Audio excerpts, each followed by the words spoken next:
kula suwun panjenengan menika saged istiqomah untuk melaksanakan dzikir punika, terutama di jamaah mriki. Artosipun nopo ketika kita berzikir secara berjamaah, sirkulasi utawa circle utawa gelombang magnetisme tubuh kita akan meningkat, gelombang ilmu kita akan meningkat, sehingga akan mendorong ijabah doa kita sama-sama.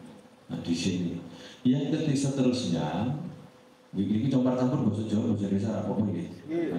Nopo aku harus bahasa Kromo Inggil belajar ben kowe tolak-tolak kaya kipas angin. Nah iya.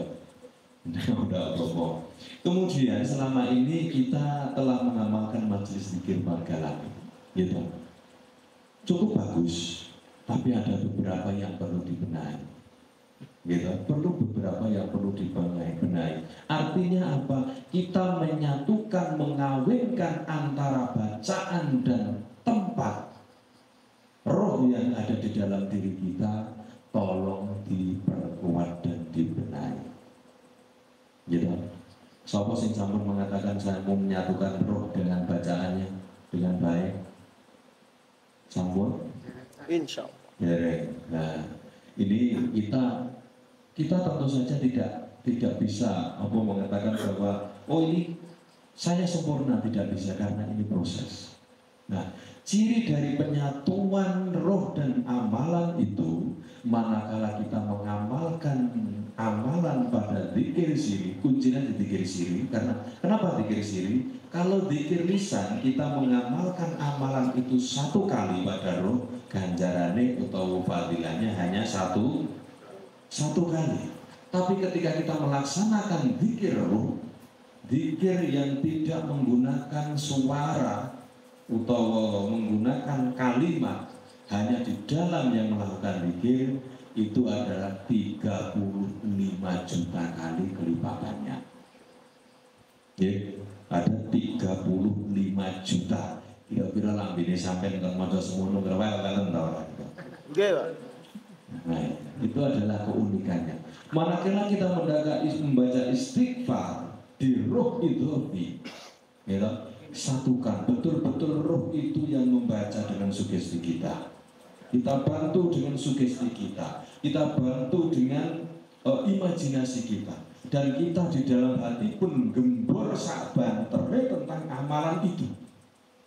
Nah, nanti ini setelah nanti kita melaksanakan itu berulang-ulang kali, maka suara itu akan menggema di telinga kita. Nah, inilah namanya penyatuan. Kita mendengar gelombang atau suara ultrasonik yang kita keluarkan melalui dzikir ruh. Nah, dzikir ruh. Gitu. Janjane sampean yo iso kaya ngono kuwi. Janjane yo krungu. Saiki tak takon. Jenengan nek kita kira-kira ana wong liwat ora nyenengi atine sampean, kira-kira atine sampean ngomong ta ora? Ngomong ta betul? Ngomong. Jenengan krungu ta? Ngerti ta? Ngerti. Dan jenengan itu namun mendengar, tapi yang dengar bukan kuping. Itu jenengan adalah jiwa yang mendengar. Bukan kurang ajar numpak sepeda atau balik kok kotak ngono kayak gitu. Misalnya seperti itu. Kita tidak menyukai seseorang, atau apalagi kalau kita sedang naik mobil atau apa, ono nyalip otomatis mesti muni. Otomatis iku nek aku nek sampean mbok menawa ya ora muni-muni menawa ya, tapi aku itu selalu muni. Dan saya pun muni ta. Amin ra karuan gitu. Nah, ini adalah ungkapan yang ada dalam diri kita. Ingat, di dalam jantung kita, di bilik kanan, di bilik sebelah kanan, itu ada otak kecil. Otak kecil sebesar mungkin lebih kecil dari merica. Makanya ada kalimat Jawa, nek cilik ngluwihi merica binubut, nek gede ngluwihi jagat raya.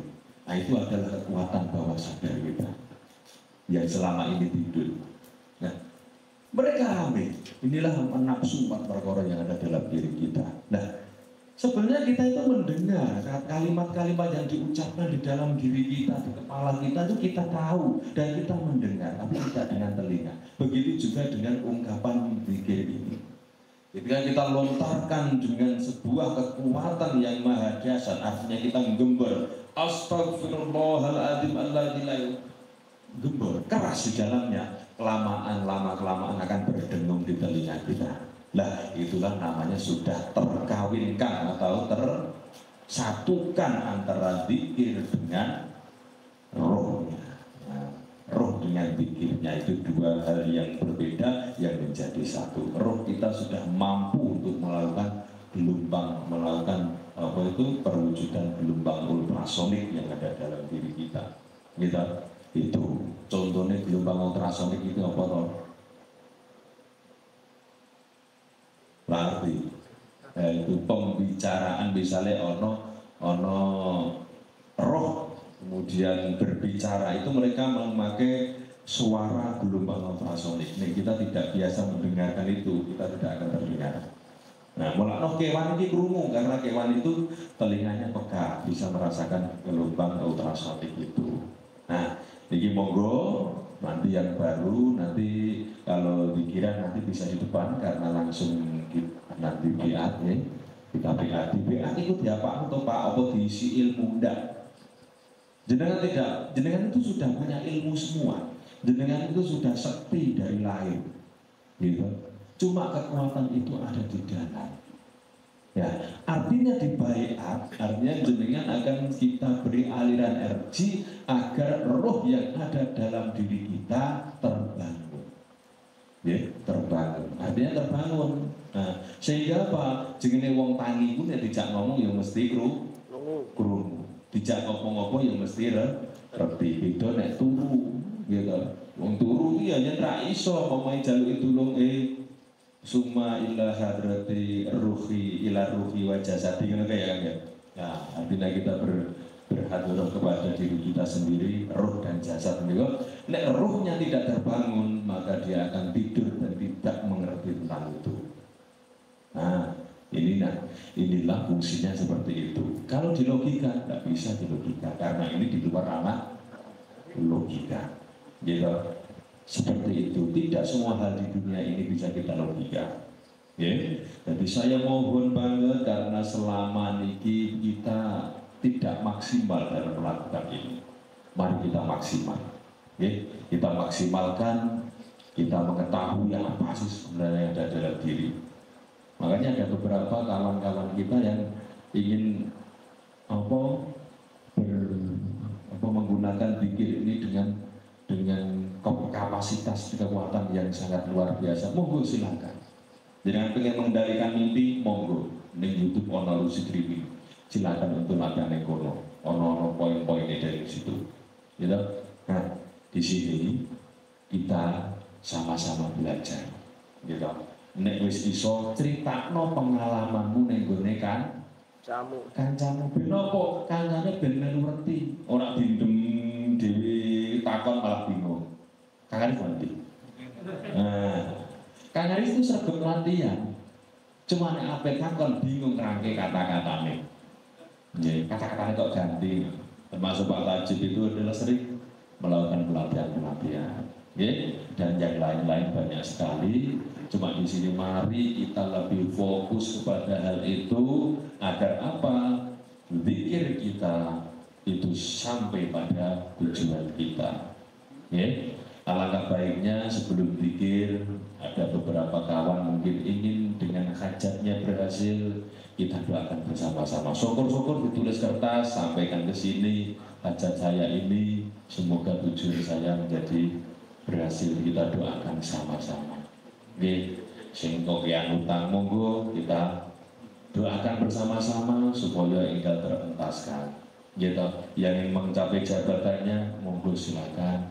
Kita doakan bersama-sama. Kalau selama ini kan betul ya, Gus Dungo karpe dewe, kaca-kaca dewe di suwun-suwun ke dewe, seperti itu. Tapi kali ini untuk dimulai malam ini kita melontarkan hajat itu bersama-sama. Ingat, Ketika kita berdoa, kita sedang melakukan upload apa ya? Upload keinginan kita, upload energi kita kepada alam semesta. Tapi setelah berdoa, kita bermeditasi, itu adalah mendownload energi dari alam semesta untuk memenuhi keinginan kita. Tapi proses kita adalah terima kasih, menerima dan mengasih. Jadi saling memberi dan menerima. Ketika kita mengupload data kita, permohonan kita kepada alam semesta, kepada Tuhan yang Maha Kuasa, setelah itu kita diam dengan baik. Kalau di sini adalah zikir lisan, kemudian dilanjutkan dengan zikir siri. Zikir lisan adalah perbuatan kita untuk mengupload data kita kepada alam semesta. Zikir siri adalah kita mendownload, karena bermeditasi, mendownload energi dari alam semesta. Jadi kita saling menerima dan saling memberi. Nah, seperti itu. Sampai di sini ada pertanyaan?